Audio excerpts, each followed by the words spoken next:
أشهد أن لا إله إلا الله وحده لا شريك له ونشهد أن سيدنا ونبينا مولانا محمدا عبده ورسوله أما بعد فأعوذ بالله من الشيطان الرجيم بسم الله الرحمن الرحيم ودت طائفة من أهل الكتاب لو يضلونكم وما يضلون إلا أنفسهم وما يشعرون يا أهل الكتاب لم تكفرون بآيات الله وأنتم تشهدون صدق الله العظيم اللهم صل على محمد وعلى آل محمد كما صليت على إبراهيم وعلى آل إبراهيم إنك حميد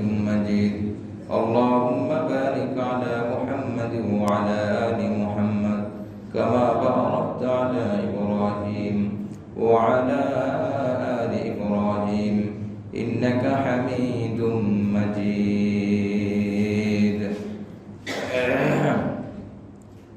আলহামদুলিল্লাহ আল্লাহ পাক রব্বুল আলামিন আমাদেরকে কোরআন কারীমের তাফসীরের এই মজলিসে বসার তৌফিক দান করেছেন। শুকরিয়া আদায় করি আলহামদুলিল্লাহ। যদিও এখন কোরবানির খুবই কাছাকাছি সময়, অনেকে অনেক ব্যস্ত, তথাপিও ধারাবাহিক আমল চালু রাখার জন্য আমরা অল্প সময় দিতে পেরেছি। অল্প কিছু আলোচনা হবে, অল্প সময় কথা হবে। গত সপ্তাহে তাফসীরের সাথে সম্পর্কিত 3টা আয়াত বাকি ছিল। আলোচনা নতুন কিছু নাই, আগের আলোচনার সাথে এই আলোচনাগুলো মিল। তো এই আলোচনাটা শেষ হয়ে যাক, এই জন্য এই বসে একটা রুকু শেষ হবে। আমরা আজকে তেলাওয়াত করেছি সূরা আলে ইমরানের 69 নম্বর আয়াত থেকে। 69, 70 এবং 71 এই 3টে আয়াত ছোট্ট একটি বিষয়ের উপরে শেষ করা হয়েছে। সাথে সাথে কোরবানির 2-4টি মাসাইল এবং মাসআলার পরে সম্মিলিতভাবে আমরা এখানে যারা বসে আছি, যদি কারোর এই মুহূর্তে কোনো প্রশ্ন থাকে কোনো ধরনের, আমরা করতে পারি, করলে ভালো হবে। একজনের কারণে আরও 10 জন জানতে পারবে। সমাজের মধ্যে বিভিন্ন জায়গায় কত ধরনের কত মাসআলা, কত ধরনের কত কিছু ঘটে। একজন সবাই জানবে এটা স্বাভাবিক না, একজন সবাই জানবে না, আবার সবাই যে সবটা জানবে তাও না। তো যদি কোনো মাসআলা এরকম থাকে আমরা বলতে পারি, আমার যদি মনে থাকে আমি বলবো, না জানা থাকলে আমি ইনশাআল্লাহ পরে জেনে উত্তর দিতে পারবো। এই জন্য কয়েকটি মাসআলা আলোচনা হবে। আল্লাহ পাক রব্বুল আলামিন মজলিসকে কবুল করেন, আমিন। গত সপ্তাহে যে আলোচনা ছিল আমরা জানি, সে আলোচনাটা একটু জেনে নিই। নাজরানবাসীরা নবী আলাইহিস সালামের কাছে এসেছিল। নবী আলাইহিস সালাম তাদের সাথে মুবাহালা করেছেন আল্লাহ পাকের হুকুমে। মুবাহালা মানে আমরা আলোচনা শুনেছি যে যখন কোনো পক্ষ সত্যকে গ্রহণ করে না, তখন মিথ্যাবাদীর উপরে যেন আল্লাহ পাকের অভিশাপ হয়, স্ববিরোধী দোয়ার জন্য আবেদন করা, এটাকে বলা হয় মুবাহালা। তো যখন নবী আলাইহিস সালাম বলছেন ঠিক আছে আসো আমরা মুবাহালা করব, যারা মিথ্যাবাদী তাদের উপর যেন আল্লাহ পাকের অভিশাপ আসে, আমি আমার উপরে আমার পরিবারের উপরে এই মুবাহালা করব, তোমরাও তোমাদের উপরে তোমাদের পরিবারের উপরে মুবাহালা করবে। তখন তারা এই আবেদনকে প্রত্যাখ্যান করেছে, না এটা আমরা পারবো না। তার মানে বোঝা যায় যে তারাই মিথ্যাবাদী। এরপর আল্লাহ পাক তাদেরকে ডাক দিয়েছেন আসো এক কালিমার উপরে, যে কালিমার উদ্দেশ্য এক, তোমরা যারা নাসরা আর এরা যারা মুসলিম সবাই একই কালিমার উপরে যারা প্রতিষ্ঠিত, তোমরা আসো, ডাক দেওয়া হয়েছে। এরপরে তারা বিভিন্ন তর্ক করেছে যে হযরত ইব্রাহিম আলাইহিস সালাম উনি ইহুদি ছিলেন, ইহুদিরা বলছে, নাসারারা বলছে উনি নাসারা ছিলেন। তো আল্লাহ পাক রব্বুল আলামিন বললেন ইব্রাহিম আলাইহিস সালাম ইহুদিও না নাসারাও না, উনি মিল্লাতে হানাফি। হানাফি মানে হলো হানিফা মানে হলো অসত্য আকীদা থেকে বের হয়ে সত্যের দিকে ধাবিত হওয়া, এটাকে বলা হানিফ। আমরা যদি সহজভাবে হানিফের অর্থ জানতে চাই, অসত্য আকীদা, ভুল আকীদা থেকে বের হয়ে সঠিক আকীদার দিকে আসা ব্যক্তিকে হানিফ বলে।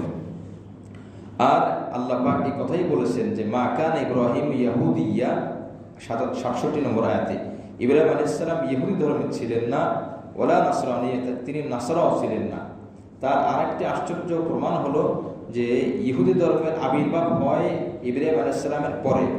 যে ধর্ম পরে আসে সেই ধর্ম অনুসরণ করে কিভাবে? যদি কোনো নাতি বলে আমি আমার দাদার বাপ, এটা পাগলামি মার্কা কথা। হযরত ইব্রাহিম আলাইহিস সালামের ছেলে হযরত ইসহাক আলাইহিস সালাম, ইসহাক আলাইহিস সালামের ছেলে ইয়াকুব আলাইহিস সালাম, ইয়াকুব আলাইহিস সালাম থেকে বনী ইসরাইল এই নামকরণ করা হয়, ইহুদি ধর্মের আবির্ভাব হয়। তো ওনার নাতির থেকে, তো নাতির থেকে এই ধর্মের আবির্ভাব বা এই আকীদা বা এই আমলের আবির্ভাব হয়। তো তিনি কিভাবে ইহুদি হবেন? মনে করেন আমাদের দেশে ৭১-এর পরে বা এরপরে একের পর এক বিভিন্ন দল আসে, কখনো বিএনপি, কখনো আওয়ামী লীগ। এখন যদি কেউ এসে বলে আমি আওয়ামী লীগ করেছি, কোন সালে করছে? 1930 সালে। 30 সালে কি আওয়ামী লীগ বিএনপির কোনো নির্বাচন ছিল? আমার জানা নাই। যদি কেউ বলে যে ভুল কথা, তখন তো কোনো দলই ছিল না। এই জন্য আল্লাহ পাক রব্বুল আলামিন বলেন যে ইব্রাহিম আলাইহিস সালাম তখন তো ইহুদি ধর্মের নাসারা কোনটাই ছিল না। মা কানা ইব্রাহিম ইহুদিয়্যা, তিনি ইহুদি ছিলেন না, কোনো নাসারাও ছিলেন না। ওয়ালাকিন কানা হানিফা মুসলিমা, তিনি মিল্লাত হানিফা মুসলিমা, তিনি সত্য আকীদায় হানিফ, সত্য আকীদার উপরে মুসলিমা এবং সমস্ত আমল তিনি মেনে নিয়েছেন। ওমা কানা মিনাল মুশরিকিন, তিনি মুশরিক ছিলেন না। তোমরা যারা ওনার আদর্শের দাবিদার, ওনার ধর্মকে তোমরা মানো, তোমরা যে দাবি করো, তোমাদের কর্মকাণ্ডের মধ্যে শিরিক পাওয়া যায়। এই জন্য মক্কার মধ্যে যারা ছিল কাফেররা, এরা কিন্তু বেশিরভাগই দাবি করতো আমরা মিল্লাতে হানাফি, মিল্লাতে ইব্রাহিমের ধর্মের লোক। আমরা জানি ইহুদি নাসারা ছিল, কিন্তু মদিনাতে বেশি ছিল। তো মক্কার মধ্যে আমাদের নবী আলাইহিস সালামের যে দাদা আব্দুল মুত্তালিব, তারা সবাই, ওনার চাচা আবু তালেব, তারা কিন্তু দাবি করতো আমরা ধর্মের উপরে। কোন ধর্ম? মিল্লাতে ইব্রাহিম ধর্মের উপরে। তো এই ধর্মের উপর থাকা তো খারাপ কিছু ছিল না, কিন্তু তারা শিরিক করেছিল। ইব্রাহিম আলাইহিস সালামের কোনো ধর্মের মধ্যে শিরিক ছিল না, কোনো নবীর কোনো আকীদার মধ্যে শিরিক ছিল না। তারা ইব্রাহিম আলাইহিস সালামের ধর্মের দোহাই দিয়ে তারা শিরিক করত। এই জন্য তাদেরকে বলা হয় মুশরিক। কোরআনে কারিমে 4টি বিভ্রান্ত দলের বিপক্ষে আল্লাহ পাক আওয়াজ তুলেছেন, কথা বলেছেন। 4টি দল পাবেন মৌলিকভাবে। 1 নম্বর হলো মুশরিক, 2 নম্বর হলো মুনাফিক, 3 নম্বর হলো ইহুদি, 4 নম্বর নাসারা। এই 4টি ভ্রান্ত দলের মৌলিকভাবে 4টি দলকে কেন্দ্র করে আল্লাহ পাক বিভিন্ন আয়াত নাযিল করেছেন। তর্ক বিতর্কে যত আয়াত আছে এই 4টি দল, মুশরিক এবং মুনাফিক 2 দলই মক্কাতে ছিল, মদিনাতে আরো বেশি ছিল মুনাফিক। মদিনাতে মুশরিক তেমন ছিল না, মদিনাতে ছিল ইহুদি এবং নাসারা আর মুনাফিক, কিন্তু মক্কায় মুশরিক ছিল। এই 4টি দল, এই জন্য আল্লাহ পাক রব্বুল আলামিন দেখবেন কোথাও আছে মুশরিক, কোথাও আছে মুনাফিক, কোথাও আছে ইহুদি, কোথাও আছে নাসারা। তো এখনকার সময় না বহু ধর্মে বিভক্ত হয়েছে, কিন্তু তখনকার সময় 4টি ধর্মে আবির্ভাব ছিল। তো ভুল ছিল 4টির মধ্যেই ভুল আকীদা ছিল। মুনাফিকরা বাইরে বলতো আমরা ইমানদার, ভিতরে তারা ইমান লালন করতো না, এই জন্য তারা মুনাফিক। তো যাই হোক, এই 4টি দলের ব্যাপারে আল্লাহ পাক বলেছেন। এরপরে আল্লাহ পাক বলেন ইব্রাহিম আলাইহিস সালামের কাছের লোক কারা, মূল যারা সত্যিকার অর্থে বাস্তবে সঠিকভাবে যারা তাকে অনুসরণ করে, সে ইব্রাহিমী ধর্মের লোক বলতে পারে। ওয়াহাজান নবিয়্যু, এবং এই নবী মুহাম্মদ, আল্লাহ পাক কোরআনে স্পষ্ট বলে দিচ্ছেন ওয়াহাজান নবিয়্যু, এই নবী দ্বারা মুহাম্মদ সাল্লাল্লাহু আলাইহি ওয়াসাল্লাম উদ্দেশ্য, মানে আমাদের নবী আলাইহিস সালাম উদ্দেশ্য। ওয়াল্লাযীনা আমানু, এবং যারা ঈমানদার, অর্থাৎ এই নবীকে যারা অনুসরণ করে তারা, এবং এই নবী আর যারা ইব্রাহিমকে সত্যিকার অর্থে সঠিকভাবে অনুসরণ করে, এই লোকগুলাই, এই 3 শ্রেণীর লোকই ইব্রাহিমের ধর্মের অনুসারী বলতে পারে। এরপর আল্লাহ পাক বলেন আল্লাহু ওয়ালিয়ুল মুমিনিন, আল্লাহ পাক হলো মুমিনদের বন্ধু। এখন এই আমাদের আজকের আলোচ্য আয়াতে 69 নম্বর আয়াতে কি বললেন আল্লাহ পাক? ওই যে নাজরাত থেকে যে লোকগুলো আসলো তর্ক করার জন্য, মুবাহাসা করার জন্য, দেখেন মুনাজারা মুবাহাসা আরবি শব্দ। এটার উদ্দেশ্য হলো 2টা গ্রুপ আলোচনা করবে, প্রত্যেক গ্রুপের প্রত্যেক দলের দলিল পেশ করবে। প্রত্যেক দলের উদ্দেশ্য হয়ে থাকবে যেটা দলিলের আলোকে, আলোচনার আলোকে যেটা সঠিক বের হয়ে আসে সেটা আমরা গ্রহণ করব। এই ধরনের তর্ক, এটার মধ্যে সওয়াবও আছে, এটার মধ্যে কল্যাণও আছে। যে আমরা 2 পক্ষের গ্রুপই 2 দলে, আমরা যেমন অনেক সময় দেখেন ডাক্তাররা বোর্ড মিটিং করেন রোগীর জন্য, আলোচনা করে। এই আলোচনা কি তর্ক করার জন্য? সঠিক সত্য সঠিক বিষয়টা বের করার জন্য। ওখানে কোনো তর্ক থাকে না, বিপক্ষের অন্য গ্রুপকে হারাইতে হবে সত্য দিয়ে হোক মিথ্যা দিয়ে হোক, আমার বিজয় ছিনিয়ে আনতেই হবে, তাকে হারাতেই হবে, এই ধরনের কোনো কিন্তু ডাক্তারদের উদ্দেশ্য থাকে না। এটাকে বলা হয় মুবাহাসা মুনাজারা, পরস্পর আলোচনা। এই আলোচনার উদ্দেশ্য যদি হয় সত্য যেটা সেটা মানবো, এটা হলো হক, এটা হলো সহি। আর এছাড়া যে তর্কগুলো আছে, যে তর্কের কোনো ফায়সালা নাই, কোনো সমাধান নাই, ওই তর্ক করা এটা এক প্রকার বিদআতের শামিল। এই জন্য অনেক সময় বর্তমান জামানা দেখবেন অনেক বিভিন্ন দল ডাকাডাকি করে আসেন তর্কের জন্য। আসলে হক যে তর্ক এটা এখন আর নাই। এই জন্য অনেক হক্কানি ওলামা একরামও ডাকে সাড়া দেয় না। কেন দেয় না? যে ওই দলের লোক যেই দলটা বলে যে বিচার মানে তাল গাছ আমার, বিচার মানে তাল গাছ আমার, এমন দল এমন ব্যক্তি কিন্তু আপনি বোঝাতে পারবেন না, সব কিছু আমার হবে। তো এই নাজরানবাসীরা তারা কিন্তু সঠিক হকটা প্রকাশ করার জন্য আসে নাই, তারা আসছে অন্য একটা উদ্দেশ্যে। আল্লাহ পাক সেটা বলে দিচ্ছেন। মদিনাতে আসছে কি জন্য? এই আহলে কিতাবদের একটা দল যারা নাজরানবাসী, এরা এসেছে তোমাদেরকে গোমরা করার জন্য, তোমরা যেন গোমরা হয়ে যাও। আর যে অন্যকে গোমরা করে মূলত সে নিজেই গোমরা হয়। যে অন্যকে চুরি শিক্ষা দেয় সে তো নিজেই চোর, যে অন্যকে ডাকাতের শিক্ষা দেয় সে নিজে তো ডাকাত, যে অন্যকে সৎ শিক্ষা দেয় সে নিজে সৎ। তো আল্লাহ পাক বলেন যে অন্যকে গোমরা করে সে নিজেই গোমরা। তারা নিজেদেরকে যে তারা গোমরা করতেছে এটা তারা উপলব্ধি করে না, তারা বুঝেই না। তো তারা কি জন্য আসে নাই? তর্ক করার জন্য, অর্থাৎ শিখার জন্য, যেটা হক সেটা মেনে নেওয়ার জন্য আসে নাই। মূলত এই তর্কের মাধ্যমে মদিনাবাসী যারা সাহাবী আছে, যারা মুমিন আছে, সর্বমনাম মুমিন, তাদেরকে গোমরা করার জন্য, যে দেখো মুহাম্মাদের ধর্ম ভুল। আল্লাহুযুবিল্লাহ, আল্লাহ পাক হেফাজত করেন। এরপরে ৭০ নম্বর আয়াত আল্লাহ পাক বলেন, ইয়া আহলাল কিতাবি লিমা তাকফুরুনা বিআয়াতিল্লাহি ওয়া আনতুম তাশহাদুন। হে আহলে কিতাবগণ, ওই যে যারা নাজরানবাসী তাদেরকে আল্লাহ পাক বলতেছেন, আল্লাহর আয়াতকে কেন তোমরা অস্বীকার করো? তোমরা তো জানতেছো যে এটা সত্য। ওয়া আনতুম তাশহাদুন, তোমরা সাক্ষীও দাও। ওরা সাক্ষী দেয় কোথায়? যখন গোপনে চলে যায়, আড়ালে চলে যায়, তখন বলে মুহাম্মদ সত্য, তখন বলে কোরআন সত্য, ইসলাম সত্য। কিন্তু যখন সামনে আসে বিভিন্ন স্বার্থের জন্য তারা বলে না ওটা ভুল, আমাদেরটা সঠিক। তো আল্লাহ পাক বলেন তোমরা তো গোপনে সাক্ষ্য দাও, তোমরা ভিতরে ভিতরে তো ঠিক শব্দ আলোচনাই করো, এখন কেন তোমরা এই আয়াতগুলিকে অস্বীকার করতেছো? ওয়া আনতুম তাশহাদুন, আল্লাহ পাক বলতেছেন। এরপরে আয়াত ৭১ নম্বর আয়াতে আল্লাহ পাক আবারও ভিন্ন ধাঁচে বলেন, ইয়া আহলাল কিতাব, হে আহলে কিতাবগণ, লিমা তালবিসুনাল হাক্কা বিল বাতিল, সত্য বিষয়কে কেন মিথ্যার সাথে মিশ্রিত করো? সত্যটাকে কেন মিথ্যার সাথে মিলাও? সত্য তো সত্যই, মিথ্যা তো মিথ্যা, এটা তো কখনোই মিলতে পারে না। তেল আর পানি তো মেলে না স্বাভাবিকভাবে, দিন আর রাত তো এক জায়গায় থাকতে পারে না। যেটা হক সেটা হক। কোরআনের সূরা বানী ইসরাঈল আল্লাহ পাক বলছেন, জাল হক ওয়া যাকাল বাতিল, যখন হক আসে তখন বাতিল থাকে না, আর যখন বাতিল থাকে তখন হক থাকে না। দুটো এক জায়গা হতে পারে না, এক জায়গা সম্ভব না। তো আল্লাহ পাক বলেন কেন তোমরা সত্যকে মিথ্যার সাথে মিলাও? ওয়াতাকতুমুনাল হাক্কা, অথচ সত্যটা তোমরা জানো, সত্য তোমরা গোপন করো। ওয়া আনতুম তা'লামুন, আর তোমরা জেনে বুঝে এগুলো করতেছো।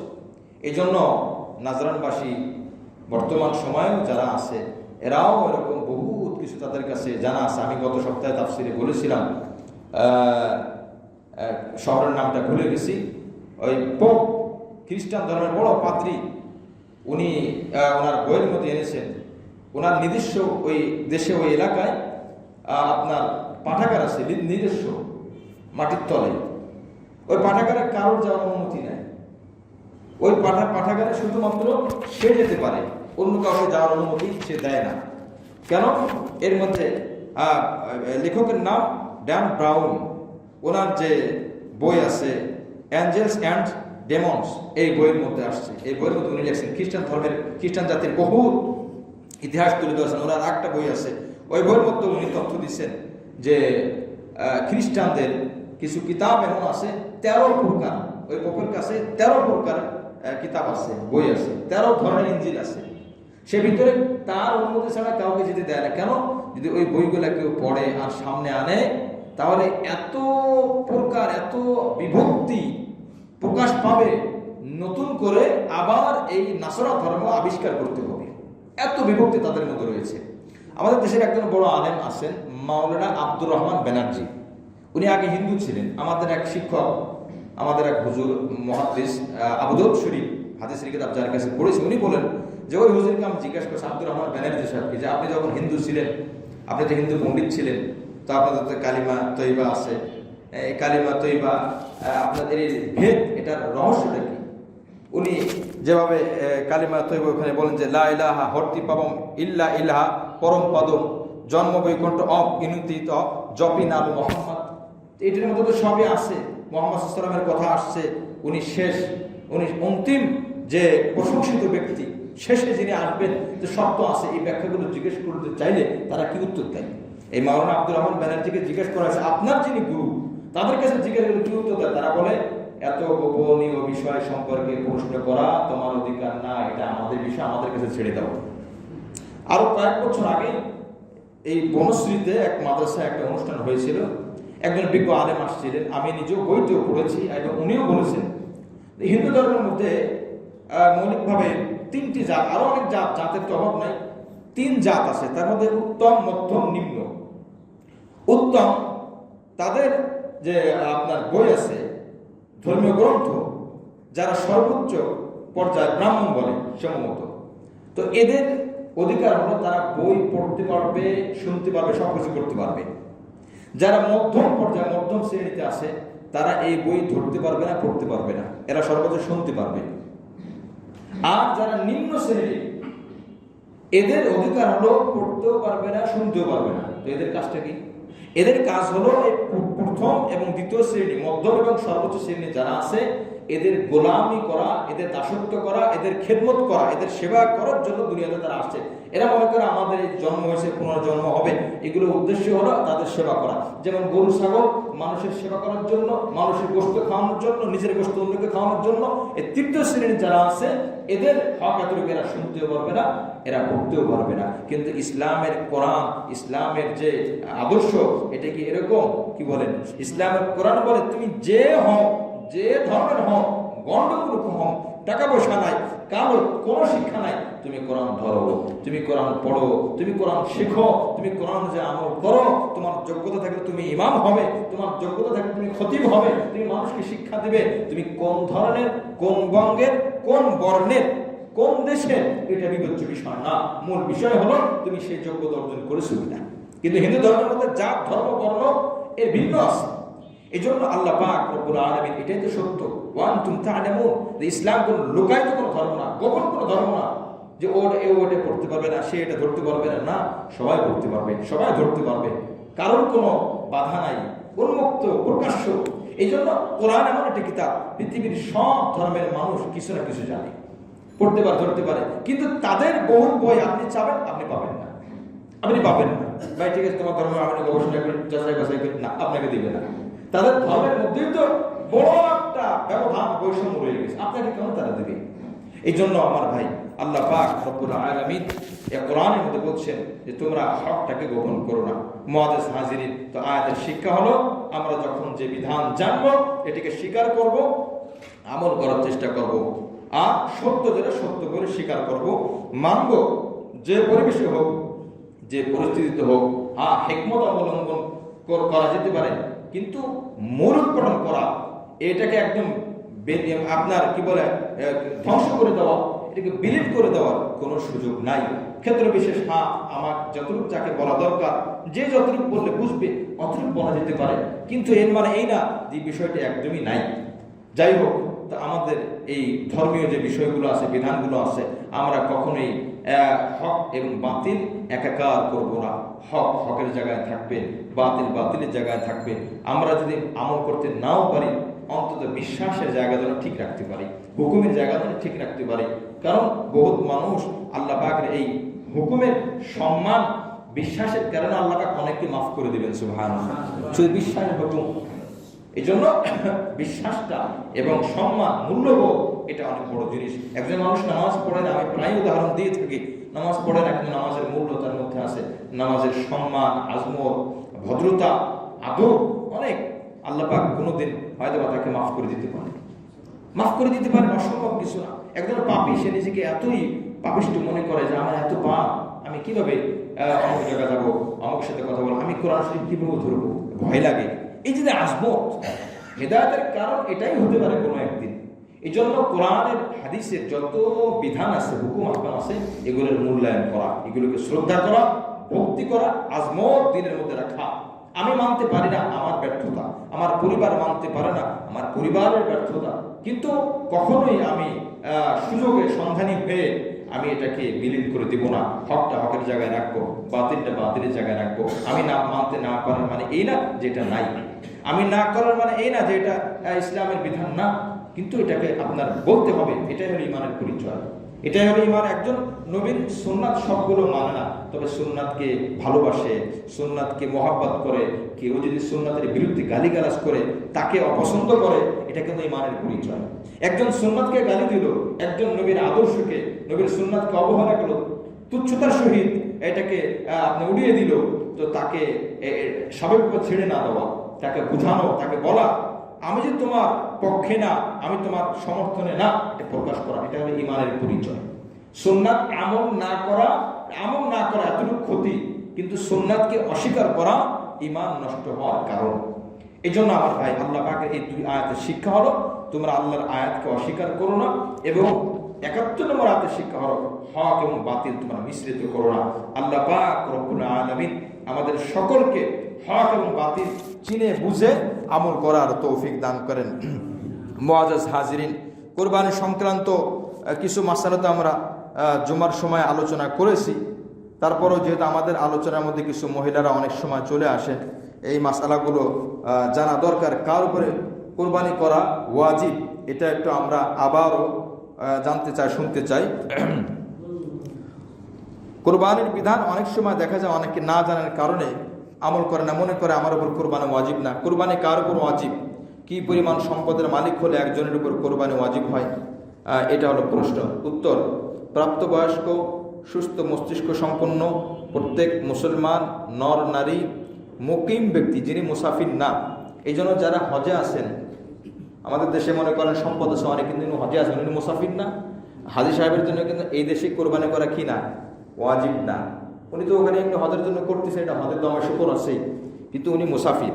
যাই হোক, মুকিম ব্যক্তি যে 10ই জিলহজ, শোভে সাদে 10ই জিলহজ কবে? কোরবানির দিন। 10ই জিলহজ অর্থাৎ কোরবানির দিন, শোভে সাদিক থেকে 12ই জিলহজ সূর্যাস্ত পর্যন্ত সময়ের মধ্যে প্রয়োজন অতিরিক্ত নিসাব পরিমাণ সম্পদের মালিক হবে, তার উপরে কোরবানি করা ওয়াজিব। নিসাব কি? নিসাব হলো স্বর্ণের ক্ষেত্রে 7.5 ভরি, আর রূপার ক্ষেত্রে 52.5 ভরি, আর অন্যান্য বস্তুর ক্ষেত্রে 52.5 ভরি রূপার সমমূল্যের সম্পদ। শুধু স্বর্ণ তো 7.5 ভরি, শুধু রূপা তো 52.5 ভরি, কিন্তু রূপাও না স্বর্ণ না, ক্যাশ টাকা বা অন্যান্য, তো সেক্ষেত্রে 52.5 ভরি রূপার সমমূল্যের সম্পদ।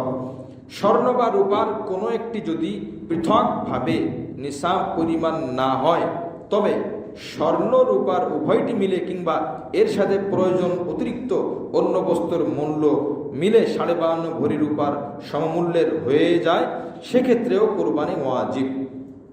শুধু স্বর্ণ 7.5 ভরি নাই, শুধু রূপা 52.5 ভরি নাই, কিন্তু স্বর্ণ 1 ভরি আছে, রূপা 20 ভরি আছে, তা আলাদাভাবে তো নিসাব হচ্ছে না, কিন্তু দুইটা মিলাবো। এরপরে কিছু টাকা আছে, কিছু প্রয়োজন অতিরিক্ত সম্পদ আছে, এগুলো সব মিলানোর পরে 52.5 ভরি রূপার যে দাম, এই দাম পরিমাণ অর্থ পৌঁছে যায়, তো তার উপরে কোরবানি করা ওয়াজিব। স্বর্ণরূপার অলংকার, নগদ অর্থ, যে জমি বাৎসরিক খোরাকির জন্য প্রয়োজন হয় না এবং প্রয়োজন অতিরিক্ত আসবাবপত্র, প্রয়োজন জিনিসপত্র ব্যবহৃত, এই সবই কোরবানি নিসাবের ক্ষেত্রে হিসাবযোগ্য। ব্যবহৃত জিনিস যদি হয়, কিন্তু আমি ব্যবহার করি না, আমার ঘরে পড়ে আছে, মাসের পর মাস, বছরের পর বছর এটা পড়ে আছে, আলাদা জিনিস, তো এই ক্ষেত্রেও ওই হিসাবটা ধরতে হবে। আমার কাছে 20,000 টাকা আছে, ঘরে একটা অতিরিক্ত একটা ঘড়ি আছে, মনে করেন 5,000 টাকার দামে বর্তমান বাজার মূল্য, এটা আমি ব্যবহার করি না, লাগেও না, তো 20,000 টাকার সাথে এই 5,000 টাকার ঘড়িটাও মিলে দিতে হবে। আমার মনে করেন দামি কি বলে মোবাইল আছে, 3টি মোবাইল, 2টি আমার লাগে, 1টি আমার লাগে না, পড়ে আছে। ওই একটি মোবাইলের বর্তমান বাজার মূল্য ধরেন 10,000 টাকা, তো আগে থাকলো 25,000, এখন হলো 10,000, হলো 35,000। এইভাবে যোগ করতে হবে। প্রয়োজন অতিরিক্ত জিনিস যোগ করে যদি নিসাব পরিমাণ হয় তখন তার উপরে কোরবানি করা ওয়াজিব। তবে যাকাতের ক্ষেত্রে ব্যবহৃত জিনিস ব্যবহার করি বা না করি যাকাতের মধ্যে হিসাবে আসে না। এই পার্থক্যটা আমাদের জানা দরকার। অনেক সময় যাকাত এবং কোরবানি মিলিয়ে ফেলে অনেকে, এ মিলানো যাবে না। কিছু টাকা আছে, কি পরিমাণ টাকা থাকলে কোরবানি ওয়াজিব হয় আর কোরবানি করলে, আচ্ছা, কোরবানির দিনগুলোতে অর্থাৎ 10ই জিলহজ ফজর থেকে 12ই জিলহজ সূর্যাস্ত পর্যন্ত 52.5 তোলা রূপা বা এর সমমূল্যের প্রয়োজনের অতিরিক্ত সম্পদের মালিক হলে কোরবানি ওয়াজিব। এর চেয়ে কম সম্পদের মালিক হলে কোরবানি ওয়াজিব হয় না। অর্থাৎ 52.5 ভরি রূপার দাম যদি মনে করেন 80,000 টাকা হয়, তো কারো কাছে প্রয়োজন অতিরিক্ত 1 লাখ টাকাই আছে, প্রয়োজন অতিরিক্ত বলতে তার মাসের খরচ বাদ দিয়ে মনে করেন 80,000 টাকা আছে, খরচটা বাদ দিয়ে, তো 80,000 টাকা তার প্রয়োজন অতিরিক্ত, 80,000 টাকা নিজের কাছে থাকুক, ব্যাংকে জমা থাকুক, যেখানে থাকুক, তো এখন তার উপরে কোরবানি ওয়াজিব। এই জন্য কোরবানি কার উপর ওয়াজিব এই বিষয়টা যদি আমরা জানতে পারি তখন আমাদের মাসালা বোঝা সহজ। এরপরে জবাই কিভাবে দিব, কোনভাবে, ওটা ভিন্ন আলোচনা, ভিন্ন আমল, আমরা এগুলো চিনে দিব। কোরবানির পশু যেই জায়গায় থাকে হিসাবটা সেই জায়গার হয়, এটা একটা গুরুত্বপূর্ণ বিষয়। অনেকে বিদেশের বাড়িতে থাকে, তো বাংলাদেশে কোরবানি দেয়। অনেক সময় দেখা যায় আমাদের দেশ থেকে অন্য দেশে পরের দিন কোরবানি, যেমন এই বছর ইটালি বা অস্ট্রেলিয়াতে সম্ভবত আমি যতটুকু জানি ঘোষণা হয়েছে তাদের 18 তারিখে কোরবানি, তো আমাদের দেশে কয় তারিখে, 17 তারিখে। তো ওই ভদ্রলোক টাকা পাঠিয়ে দিয়েছে, তো আমাদের দেশ অনুযায়ী 17 তারিখে উনি বলতেছে হুজুর 17 তারিখে তো আমাদের একসাথে দিতে হবে, তো ওইখানে তো কোরবানি হচ্ছে না। তো তার উত্তর হলো পশু যেখানে থাকবে বিবেচনা সেখানে হবে। যেহেতু পশু বাংলাদেশে আছে, বনশ্রীতে আছে, তো বনশ্রীতে 17 তারিখ কোরবানি হবে, সুতরাং এই তার পক্ষ থেকে এই কোরবানি সহি হবে, সে যে দেশেই থাকুক না কেন। এই হলো মূল বিষয়। আমি যেখানে থাকি কেন কোরবানি হলো মূল বিষয়।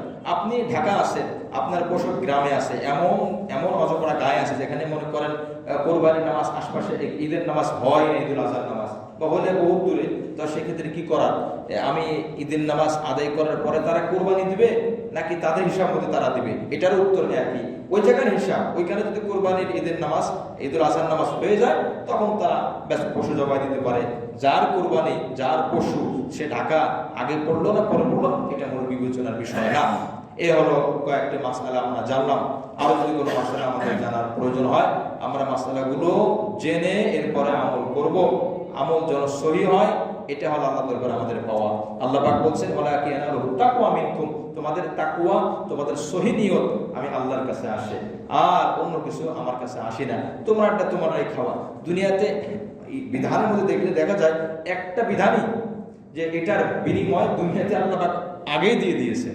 যাকাত দিলে টাকা তো শেষ হয়ে গেল, হজ করলে টাকা শেষ হয়ে গেল, দান করলে টাকা শেষ হয়ে গেল। কোরবানি এমন, আপনার টাকাতে আপনি কোরবানি পশু জবাই দিবেন, ওই পশুটা আবার আপনারই থেকে যাবে। সুবহানাল্লাহ, আল্লাহ পাকের বাড়তি একটা নিয়ামত। এই জন্য সহি আকীদা, যে পন্থায় কিনলে আমার আমলটা সুন্দর হয়, মজবুত হয়, সেই পন্থাগুলো অবলম্বন করা। আরেকটি গুরুত্বপূর্ণ বিষয় হলো, এখন বিভিন্ন জায়গায় এই বিষয়গুলো দেখা যাচ্ছে, গ্রাম দেশে ভাগ বন্টনের ক্ষেত্রে বিভিন্ন জায়গায় এরকম অঘোষিত চাপ আছে, সামাজিক চাপ, যে সমাজের সব লোকগুলো যারা কোরবানি দিবে তারা 1/3 অংশ এটা গরিবদেরকে দিয়ে দিত, 3 ভাগের 1 ভাগ এক জায়গায় জমা করবে। মাসলাটা আপনাদের জানা আছে কিনা জানি না, আমাদের দেশেও কিছু কিছু সমাজে এরকম আমি যতটুকু জানি চালু আছে। তো 3 ভাগের 1 ভাগ এক জায়গায় জমা করবে, জমা করে সব মিলানো হবে। মিলানোর পরে এই গোষ্ঠীগুলো আবার যত মানুষ কোরবানি দিছে বা দেয় নাই সবার ঘরে আবার পৌঁছানো হবে। এই রেওয়াজটা অনেক জায়গায় চালু আছে। এই ক্ষেত্রে বহুদিন ধরে একটা গবেষণা চলে আসতেছে, কোনো সমস্যা আছে কিনা। এর মধ্যে কয়েকটা সমস্যা দেখা যাচ্ছে। এই জন্য এই পন্থায় কোরবানির এই যে ভাগ, এই পন্থাটা না করা, ওলামা একরাম বলেন সমস্যার ভিতরে একটা সমস্যা দেখেন, যে আমরা জানি কোরবানির পশুর গোশতের 3 ভাগের 1 ভাগ গরিবদেরকে দেওয়া উত্তম, ঠিক কিনা। তো যখন 3 ভাগের 1 ভাগ প্রত্যেকে জমা দিল, তো ওই গোশতের সব তো যারা কোরবানি দিছে বা দেয় নাই সবার ভাগে আবার চলে গেল।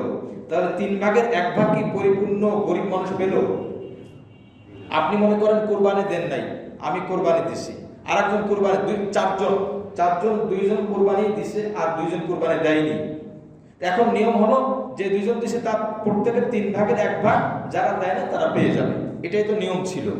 কিন্তু দেখা যাচ্ছে যখন মেলানো হয় তো 3/1 আমি দিলাম, আরেক ভাই 3/1 সেও জমা দিল 10 কেজি, আমার 3/1 মনে করেন 5 কেজি, আমার 15 কেজি গোস্ত 5 কেজি আমি দিয়ে দিলাম, আমার আরেক ভাই তারও 15 কেজি গোস্তের 5 কেজি সে দিয়ে দিল, আর লোক আছে আরো 2 জন, তো মোট 4 জন। এই 10 কেজি আবার 4 ভাগ করা হবে না? লোক তো 4 জন, মশলাটা বুঝতে হবে। এই 4 জন তো 10 কেজি 4 ভাগ করা হবে, 4 ভাগ করলে 2.5 কেজি করে পড়ে। যেই ভদ্রলোকরা কোরবানি দেয়নি তারা 2.5 কেজি করে পেল, আর আমি বা পাশের আরেকজন আমরা যারা কোরবানি দিলাম আমরা 2.5 কেজি করে পেলাম। এবার বলেন আমি কোরবানি দিতে আমার ভাগে কয় কেজি গোশত থাকলো? মোট 12.5 কেজি না? তো আমার উচিত ছিল কি 15 কেজি 3/1 তো গরিবকে দিয়ে দেওয়া, কিন্তু এটাকে দেওয়া হলো 3/1 দিলে 5 কেজি চলে যাবে, আমি পাবো 10 কেজি, আবার 2.5 কেজি গরিবের আমার কাছে আসছে। তাহলে আমার কাছে আসা তো বড় বিষয় না, এটা তো সম্পূর্ণ আমিই খেতে পারি, এটা আমার বিষয় না। যেহেতু আমার উদ্দেশ্য এটাতে 3/1 গরিব পেয়ে যায়, তো সে কিন্তু ওই গরিব মানুষ যে 2 জন ছিল তারা কিন্তু 2.5 কেজি করে পেল, তারা কিন্তু ঠকল। এই একটা সমস্যা। 2 নম্বর আরেকটা সমস্যা হলো বাস্তব বিষয়, এটা মেনে নিতেই হবে, সবার গণহারে সবার টাকা কি একরকম হয়? হালালের পরিমাণ হারামের পরিমাণ একটু তমিজ হয় কি হয় না বলেন? হয়। তো অনেকের চাহিদা থাকে অমুকেরটা নেব বা অমুকেরটা না নিলে ভালো, এরকম থাকতে পারে, ব্যক্তি বিশেষ কারোর ব্যক্তিগত অভিমত থাকতেই পারে। যখন এই সবার বস্তুগুলো এক জায়গায় জমা করা, সব মিলানো হয়, কারোর ব্যাপারে কোনো দ্বিমত থাকতে পারে যে অমুক ব্যক্তির ইনকামের মধ্যে কোনো সমস্যা আছে অথবা তার ফসলের মধ্যে কোনো অসুবিধা আছে, সব মিলানোর পরে ওই অংশটুকু যারা দিছে কোরবানি বা যারা দেয় না সবার ভাগে গেল, যে লোকটা অমুকের ব্যাপারে জানা আছে অমুকের টাকায় কিছু সমস্যা আছে, বাধ্য হয়ে এই হারাম অংশটা তারা গ্রহণ করতে হলো। এই বিষয়গুলো একটু ভাবার বিষয়।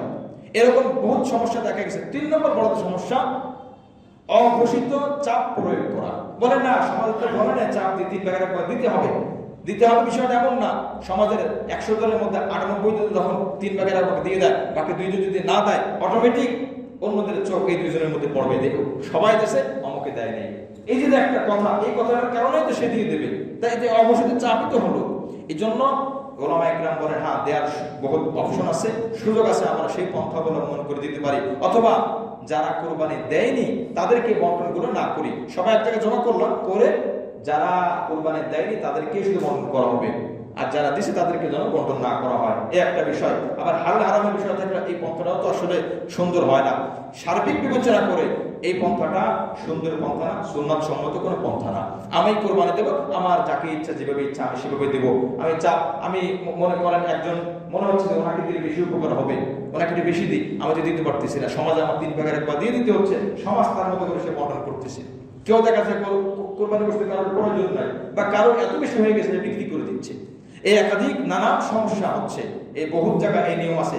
বাহ্যিকভাবে চিত্রটা ভালো, উদ্দেশ্য ভালো, কিন্তু পন্থাটা ভিতরে এই সমস্যা বেশ কিছু ইসলাম পরিপন্থী, শরিয়াত পরিপন্থী কিছু কাজ ঢুকে যাচ্ছে, যার দরুন এটা ওলামা একরাম বলেন এই পন্থাটা পরিবর্তন করা দরকার। তো যাই হোক, আমাদের যাদের দলিল আদিল্লাহ আমার কাছে আছে, যদি কারোর ব্যক্তিগত প্রয়োজন হয় নিয়ে নেবেন ইনশাআল্লাহ। আল্লাহ পাক রব্বুল আলামিন আমাদের সকলকে সহিভাবে কোরবানি করা, আল্লাহ পাকের হুকুম পালন করার তৌফিক দান করেন, আমিন।